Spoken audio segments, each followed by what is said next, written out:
welcome back to yet another Potato League. Today, I have a ZvZ for you against Cerebral Z. Cerebral Z beat me today in a one-on-one where he went pool first on his build.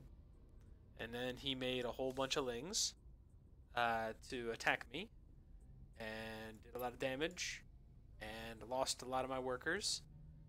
And just like standard ZvZ stuff.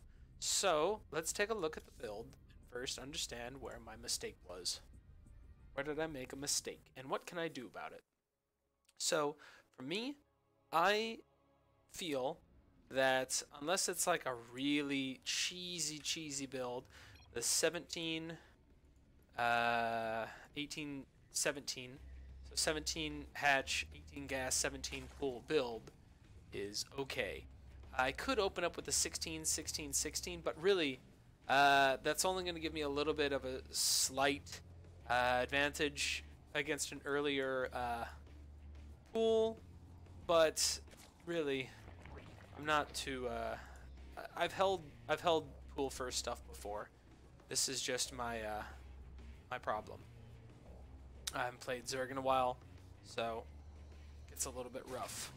I just got the production tab on. I'm taking my 17 pool. Let's just put this on ×2. I'm going to show you when the issue I have is. So his pool finishes minute 10, minute 15, 13, and he starts lings immediately. So my Overlord is pathing out on the map right now. And if he was a really good player, he would see this Overlord and try to avoid it. But let's take a look at what I can do. Okay, so right now we are at 19 supply. I've started my Overlord at 43 seconds. So I've learned this from Vibe, but I will kind of show you what's going on. So right here, first mistake is he kind of jukes my Overlord. I need to have a little bit better pathing down the attack path.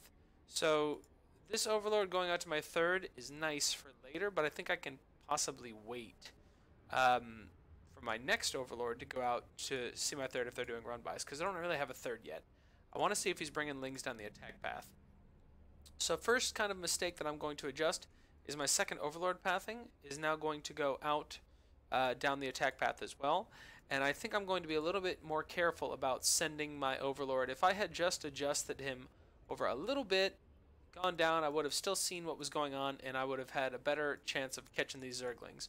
So a little bit of pathing issues is a problem. Now let's take a look at what I do. I do end up seeing a Zergling right there on the minimap, and immediately go back and say we're making a pool, making spine, and this is kind of the issue I have.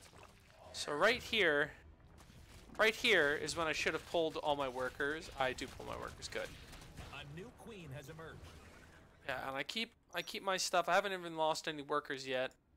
I've got my queens out now, so I can really defend a lot of this. I should have pulled both of my queens down immediately.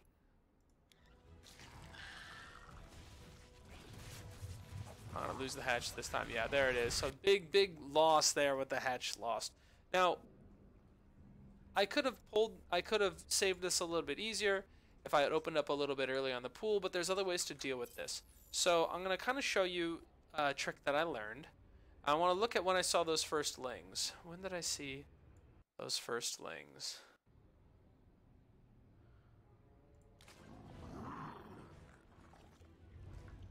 Okay, so I saw him after 2 minutes. This was just a little bit of a pathing.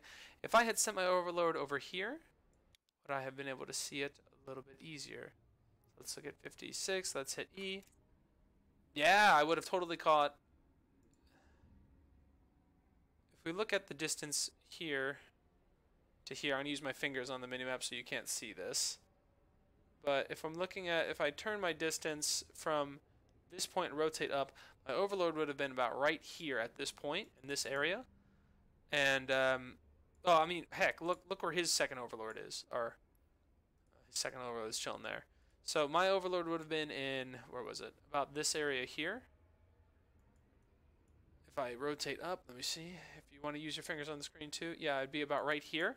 I've been able to see this, And the trick is, instead of making Overlord drone, you wait until 2 minutes supply, and you make all of your lings up until you supply block at 22, because that's what he did, and then you make your Overlord here. Why? Is because I can take that supply block because I'm about to unlock my supply right here in another less than 10 seconds.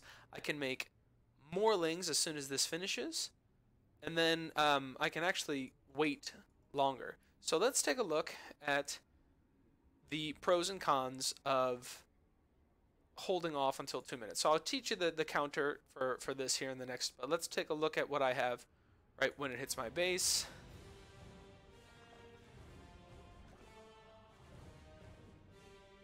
Boom. Okay, so let's take a look right now. I've got 20 workers versus his 14. 20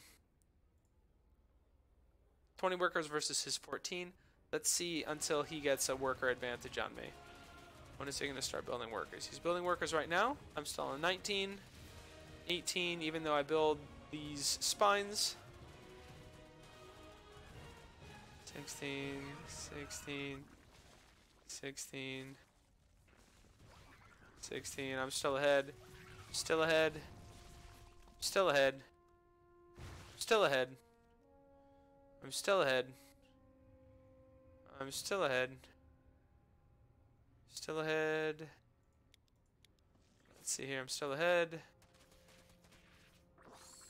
He's making a bunch of lings.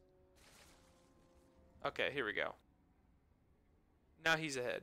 Oh, no. I'm still ahead. 17, 18.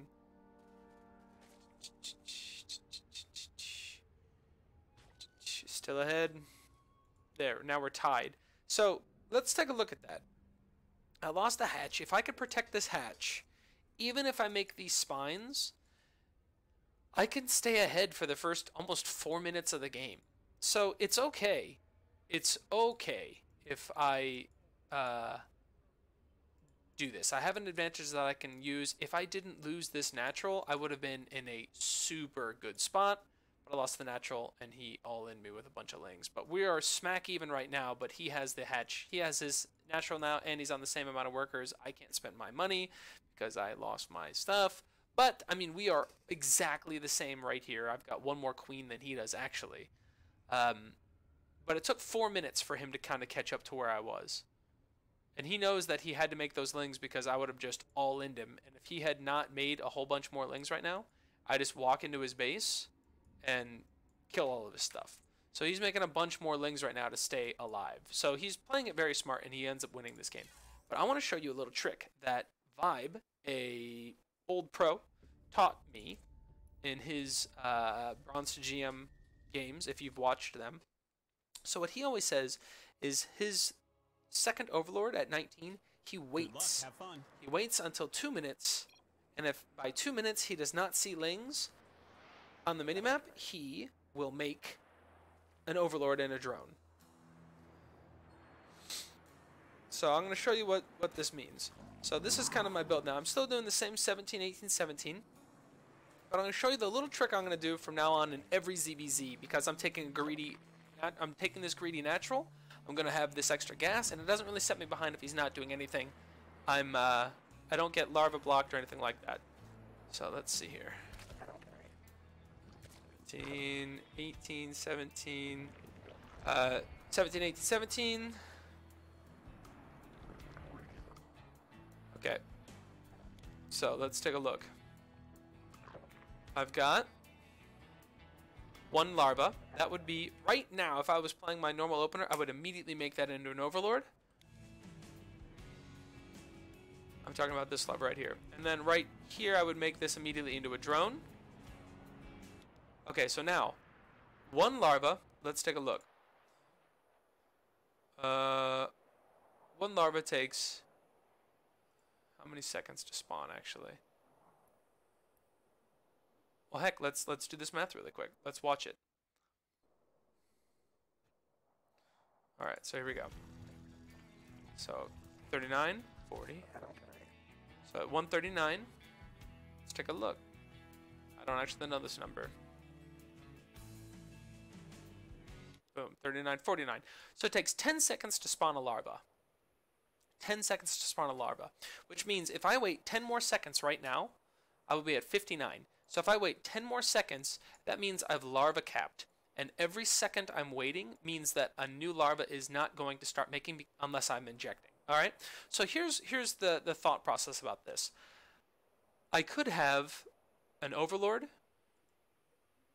20 seconds faster and a larva, a drone, 10 seconds faster. But this is about to pop now because I've taken it at 17. If you're doing like a 16 hatch or something like that, this trick isn't going to be as effective. But because I'm taking kind of a chancy 17 hatch, I can take this risk and wait for my larva to bounce back because I'm already at perfect 1 base saturation. I don't need to make any more workers right now. I just make a previous thing here. So what happens is at 59, if I don't see any workers come, if I don't see any lings, if I don't see anything crazy, I'm going to make,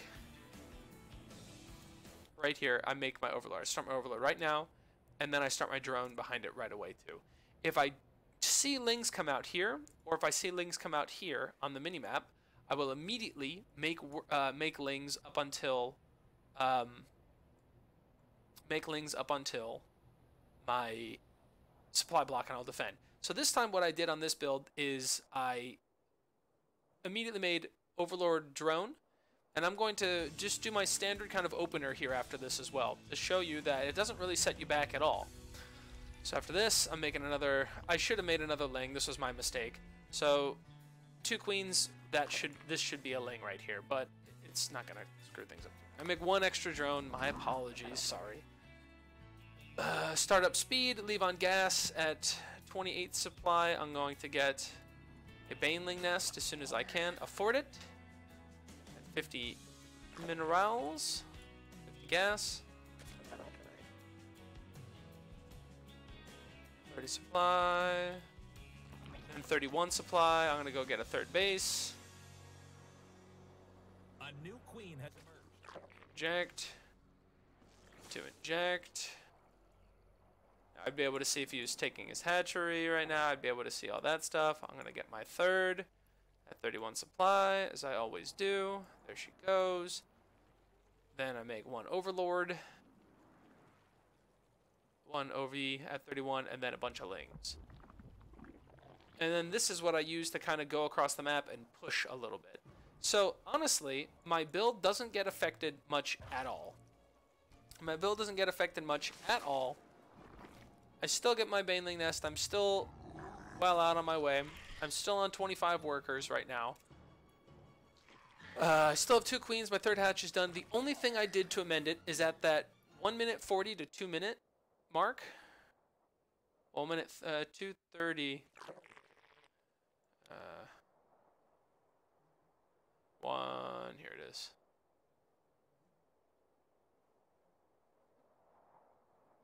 Yeah, 1 minute 30. Let's say 1 minute 40.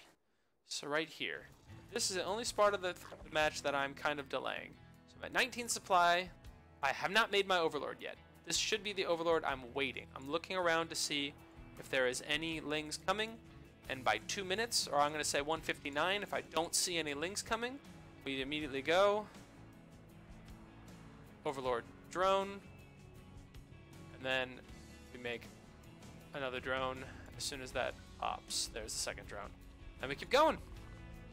So hopefully you learned from this.